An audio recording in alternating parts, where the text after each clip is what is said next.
สำหรับคลิปนี้พี่น้องอันนี้บ่นำเฮ็ดปลายเนาะ หางตกแบบลง บ่ทันแล้วเทื่อเนาะเพิ่นน่าจะติดปลายยังใส่ตื่นนี่แหละตอนนี้เบาสุดจึกมาฮอดบอนที่คุ้นเคยแล้วพี่น้องเนาะมื้อนี้บ่ได้มาผู้เดียวพี่น้องมากับเบา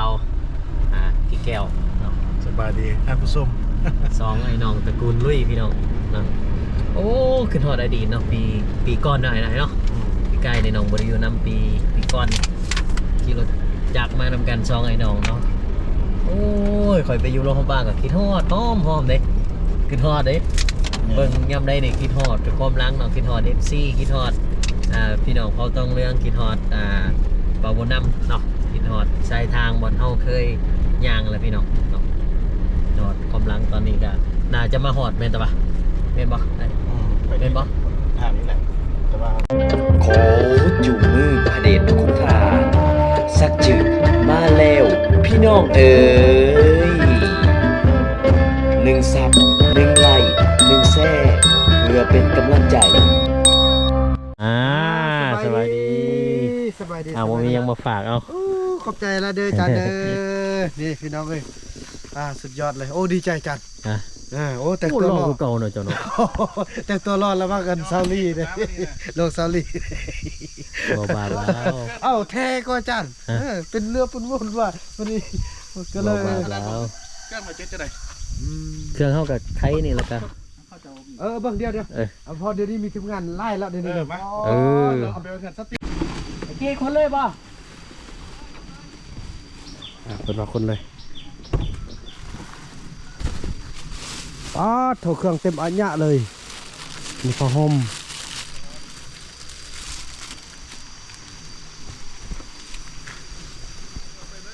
32 นิ้ว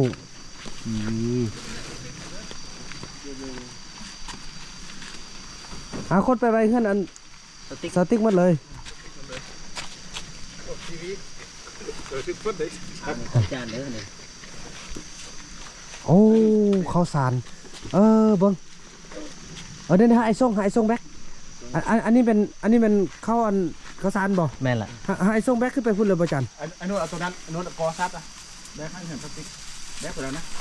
กอนะครับเลย เบิ้งไอ้ส่งเข้าตัวนี้แล้วแบ็คไปไว้เพื่อนน้ำไอ้นกกันก่อนเด้อพอเขาจะได้กำจัดว่าเรื่องเข้าได้ไปป้าพุ่นมันเฮาบ่อยู่แล้วพุ่นเอาไปเลยนะเด้อเอาไอ้นกเด้อ เอาขนองอีตาฟ้นดิขนองเอาไปเราเอาไปเลย อันนี้ไม่นั่นเลย อันนั้นมอสอะไรวะ โอ้ แห้งโซลาเซลล์เด้ ทางโซลาร์เซลล์โอ้โถตัวซัดแบตพี่น้องเลย เอาไปเลยเอามา นี่จัดมาทางนี้ทางไงแกจะมาทางนี้โอ้พี่จันไปพี่จ้ะพี่ง่ายกว่าโอ้ขันคนเครื่องเขาเฮือนอันซาติกเรามาทางนี้ดีกว่าใส่สติ๊กเลย เดี๋ยวใส่ซาติกเลยขอบคุณทางพี่บีเนาะพี่น้องที่ทำความสูงช่วยกันพี่น้องเลยโอ้ดีใจจัดค่อยก็เลยขึ้นฮอดเจ้าแท้ว่ะอยากเป็นกลเจ้าขนาดนี้วันนึงได้นั่งรถไฟวันนึงได้นั่งเครื่องบินไปประเทศนั้นประเทศนี้ โอ้แต่ละรถห้อยมานี่ไปเอารถมาบ่จันเอามันมืดเลยมืดจึม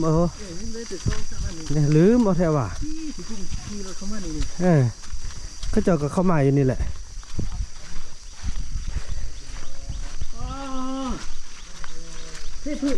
แม่แหละจัน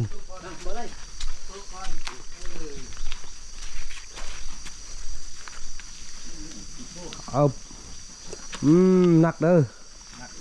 ไอ้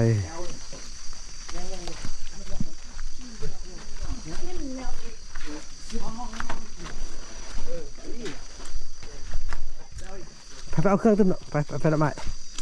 โอ้พากันรอดไปหน่อยนี่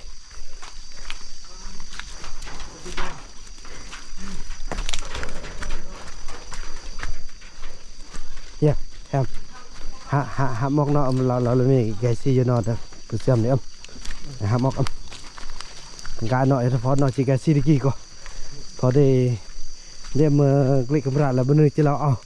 มือกลิกกระบะเลยไก่ซีกันนะ อ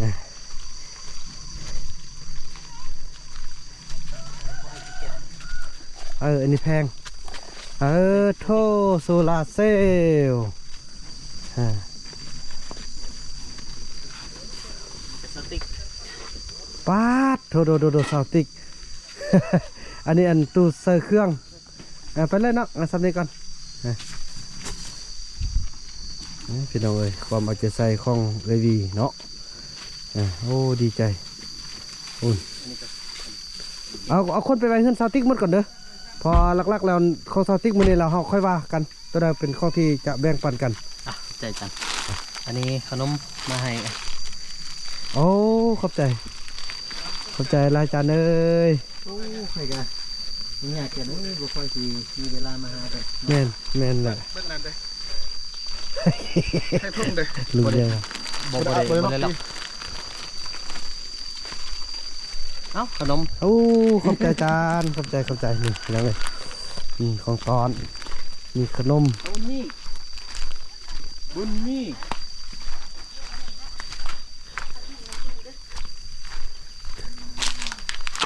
ทูได้เด้อ ทุไว้โมชาทุ ทู มันกำลังยืดเนาะ นั่นแหละจ้อยสมีอยู่เนาะบางนา เดี๋ยวตึมเอานี่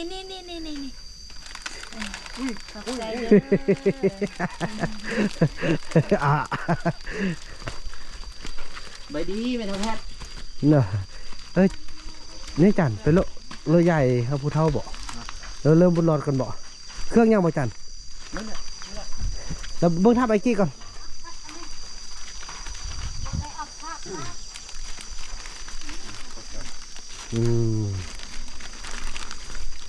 โอ้สาวติกได้เครื่องไล่ สติ๊กเด็กเครื่องไอ้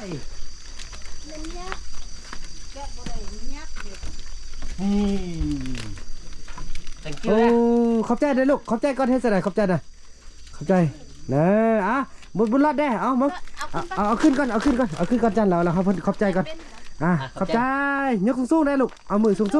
เอามือสูงนี่ลูกเอาขึ้นสำนีขอบใจสำนีนี่เอาขอบใจเนาะซ่อนคนละเล็กคนละน้อย ไม่น่า ว้าก็เบิ่งตามอกเลยเดี๋ยว ซื้อยังนี่กี่แก้ว แก้ว โอ้เอาเบิ่งดีๆเอามาอันนี้ติ๊กอันนี้พูดได้ อีกแก้ว บ่เดี๋ยว แม่นซะบ่ โอ้สมองเบื่อขนาด ไอ้ซุกนี่นะ แม่นบ่ไอ้สุกบ่ กาเม่น อีกแล้ว บ่แม่นเตียงทองนี่นะ แจ้งท้อง แน่อันนี้บุญนำแม่นบ่ ไอ้แกบ่ได้ อีกแล้วอ๋อ น่ะ เห็นแม่นบ่อันนี้แม่นบุญนำแม่นบ่ เตียงค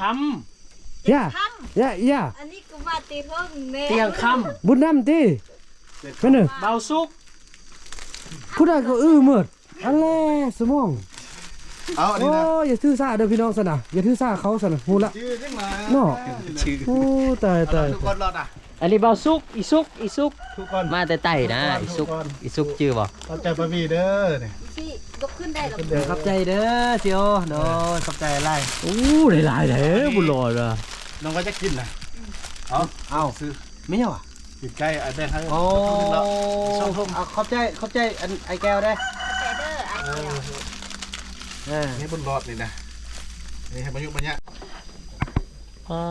พี่น้องบ่ธรรมดาเลยนะเพื่อสิได้เฮือนซ้ำนี่พี่น้องจากหลังนี่นะ1 2 3 4 5 2 4 5หลังพี่น้องโอ้อันนี้มันยังนี่เฮือนคว้าว่ะ นี่แหละจ้ะ โอ้พี่น้องเนาะเพื่อสิได้ซ้ำนี้มันโมเมนต์เรื่องง่ายเลยเอ้ยเบิ่งวัตถุอุปกรณ์นะบางทีอยากปลุกอยู่โรงพยาบาลล้างนึงก็ยังบ่มีปัญญาเลยอาจารย์บ่ธรรมดาเลยคือสิได้ซ้ำนี้นะเอ้ยเบิ่งดีๆได้เลยบ่ได้ล้างหน่อยได้นี่นะ 5 คูณ 6 เมตร บ่ได้ล้างหน่อยได้นี่นะ5 คูณ 6 เมตรคันแล้วมันอันนี้เป็นยังนี่ เผายังนี่ อันนี้เป็นเผายังไง เจ้าผสม สาวผสมรับเลยในสาวนั้น พูดจัดเอาในท่าแพทย์เด้อ โอเค อ้าว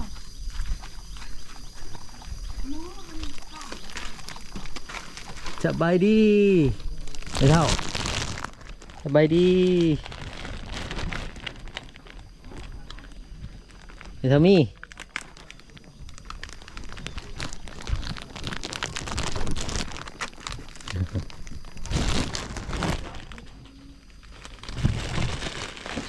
สบายดีบ่ฮะโอ้ไม่เท่ามี่ ลูกไส้มาหาติลูกไส้จะมา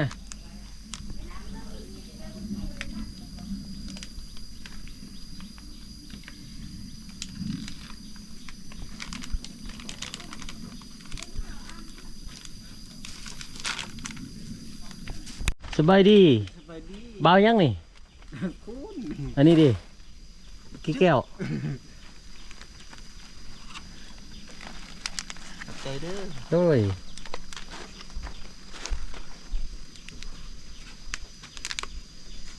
สบายดี สบายดี โอ้อันนี้เป็นยังเป็นไพ่นี่กี่แก้ว แก้ว เออ สักจึก จึก เออตัดผมบ่ อะไร ตัดบ่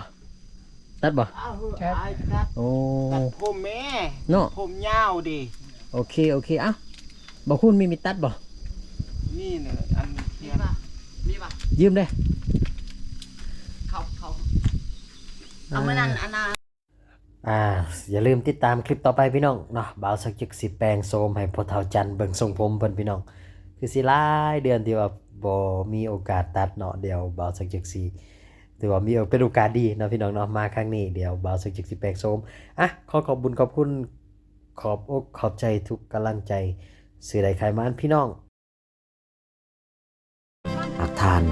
กำลังมองหากาแฟเพื่อสุขภาพขอแนะนำลักซิก้า สิก้าเซฟต้องลองลักซิก้าต้องลอง ชาติหวานดีบ่มีน้ำตาลเป็นกาแฟจากธรรมชาติที่ทานต้องลอง กินกาแฟให้เป็นยาได้แล้วมื้อนี้ หวาน